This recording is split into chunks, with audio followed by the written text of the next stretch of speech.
Subscribe करें techno world को और मेरे लेटेस्ट वीडियो सबसे पहले देखने के लिए बेल आइकन दबाएं। Hello students and welcome to the class of information technology.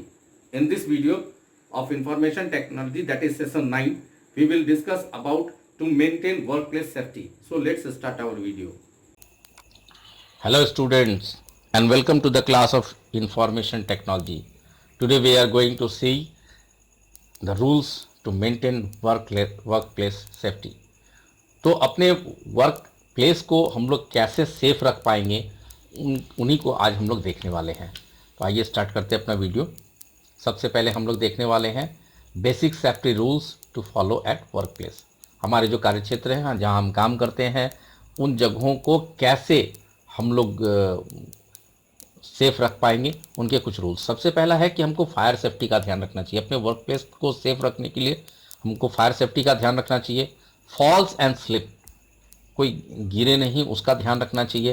Electrical safety का ध्यान रखना चाहिए और हमारे पास एक फर्स्ट एड होना चाहिए, फर्स्ट एड का इस्तेमाल होना चाहिए।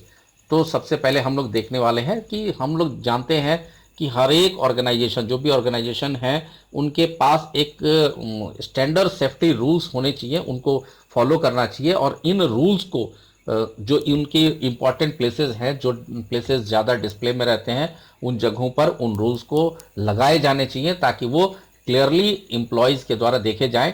तो जो रूल्स उस कंपनी ने तैयार किए हैं अपने सेफ्टी मेजर्स को लेकर के, वैसे रूल्स को लिखना और उनको जो इम्पॉर्टेंट एरियाज़ हैं जहाँ पे लोगों की ज़्यादा नज़र पड़ती है या जहाँ पे एक्सीडेंट्स ज़्यादा होने की संभावना रहती है, वैसे जगहों पर लगाना ताकि एम्प्लॉयज़ उनको देख करके आसानी से पढ़ सके और समझ सके। साथ ही साथ उनको डिमोन्स्ट्रेट करना, उनको ट्रेनिंग देना सेफ्टी रूल्स के बारे में। हम लोग देखेंगे basic fire safety rules in organisation.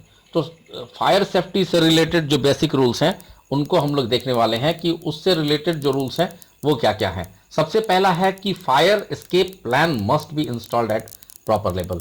तो यानी कि प्रॉपर लेवल पे हमको आग से बचने की जो योजना है, जिस तरह से हम लोग आग से कैसे बच पाएंगे, उसकी जो प्लानिंग है वो प्रॉपरली हर लेवल पे लगाई जानी चाहिए, हर लेवल पे इस्तेमाल होनी चाहिए।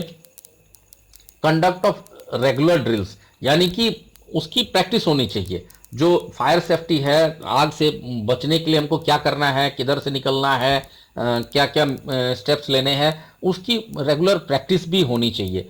और जो इक्विपमेंट्स लगाए गए हैं आग को बुझाने के लिए, उसको बचाने के लिए, उन इक्विपमेंट्स की भी मेंटेनेंस होनी चाहिए। इसके बाद हम लोग देखेंगे falls and slip safety rules, यानी कि जो हमारा वर्क प्लेस है वहाँ पे कोई गिरे नहीं, गिर करके कोई एक्सीडेंट ना हो, उसका भी ध्यान रखना है। सबसे पहले ये ध्यान रखना है कि हमारा जो वर्क प्लेस है वो एकदम प्रॉपरली वेंटिलेटेड होना चाहिए, यानी कि किसी भी तरह की वहाँ पे ऑक्सीजन रिलेटेड या एयर रिलेटेड कोई प्रॉब्लम नहीं होनी चाहिए। किसी तरह को कोई सफोकेशन फील ना करे कोई आदमी, उसकी प्रॉपर व्यवस्था होनी चाहिए।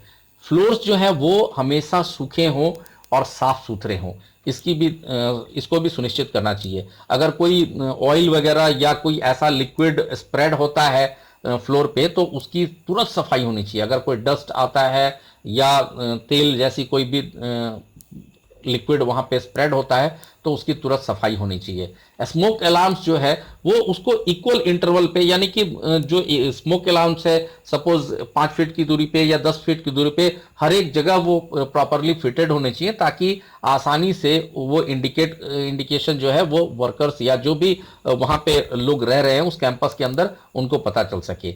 वर्क प्लेस को नो स्मोकिंग जोन बनाना चाहिए ताकि जो है किसी भी तरह की एक्सीडेंट होने से हम बचा सके। वर्क प्लेस के अंदर, यानी कि जो कार्यक्षेत्र हमारा है जहां पे हम लोग वर्क करते हैं, उस स्पेस को नो स्मोकिंग जोन बनाना चाहिए। इलेक्ट्रिकल सेफ्टी रूल्स में हम लोग देखेंगे सबसे पहला है कि जो इक्विपमेंट हम लोग यूज करते हैं, जो इलेक्ट्रिसिटी के इक्विपमेंट्स हम लोग अपने वर्क प्लेस पे यूज करते हैं, वो सबसे पहले है कि किसी रिकॉग्नाइज्ड ऑर्गेनाइजेशन के द्वारा अप्रूव्ड होने चाहिए। जैसे हम लोग ISI अप्रूव्ड बहुत सारी प्रोडक्ट्स खरीदते हैं, तो ऐसे ऑर्गेनाइजेशन द्वारा अप्रूव्ड होनी चाहिए, तभी हम उनको परचेस करें और तभी इस्तेमाल करें। अगर हमारा कोई इलेक्ट्रिकल इक्विपमेंट खराब हो जाता है, कोई डैमेज हो जाता है, तो वैसे इक्विपमेंट्स को तुरंत रिप्लेस करना चाहिए। और जितनी भी पुरानी स्विचेस हैं, वायर्स हैं, अगर थोड़ी बहुत खराब हो रही हैं, कहीं लीकेज आ रही हैं, तो उनका तुरंत रिप्लेसमेंट होना चाहिए। जो हीट इमिटिंग इक्विपमेंट है, यानी कि जिन इक्विपमेंट से हीट प्रोड्यूस होता है, उनको इलेक्ट्रिकल इक्विपमेंट से अलग रखना चाहिए।